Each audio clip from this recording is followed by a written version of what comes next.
আজ কলেজে গিয়ে এতক্ষণ বসে থাকতে হলো শুধুমাত্র একটা রিজনের জন্য।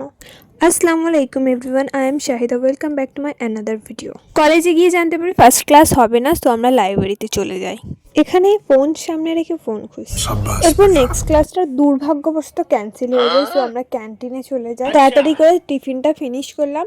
রোজ আমি কফি নিই, বাট আজকে আমি স্প্রাইট নিয়েছি, বিকজ ঠান্ডার সময় ঠান্ডা খেতে আমার একটু বেশি ভালো লাগে। মধুর পড়া 2টো থেকে ছিল, তাইও বার হয়ে গিয়েছিল, আর আমরা এখানেই থেকে গিয়েছিলাম বিকজ আমাদের পড়া 5টা থেকে। কিছু করার ছিল না, তাই কলেজের বাগানে টপকে ঢুকে ফটো ভিডিও সব শ্যুট করলাম। তারপর আমরা কমন রুমে গিয়েছিলাম, একটু এসে দেখে নিচে সবাই খেলছে, বাট আমাদের কেউ খেলতে নেয়নি বিকজ আমরা কাউকে গিয়ে বলিনি যে আমরা খেলবো। যেহেতু সবাই পরীক্ষা দিয়েছে আর আমি দিইনি, সো আমাকে আজকে পরীক্ষা দিতে হবে, তাই একটু তাড়াতাড়ি চলে যাই। 4টের সময় গিয়ে 4টে থেকে পুরো 7টা পর্যন্ত আমি পড়ালেখা করি। 2 ঘন্টা পরীক্ষা দিয়েছি, 2 ঘন্টা থিওরি করেছি। কোচিনের নিচের দোকান থেকে চা খেয়ে বাড়িতে চলে আসি, আর এখানে পাপড়ি চাট বানিয়েছিল, সেটা একটু টেস্ট করে নিয়েছি, দারুণ হয়েছিল।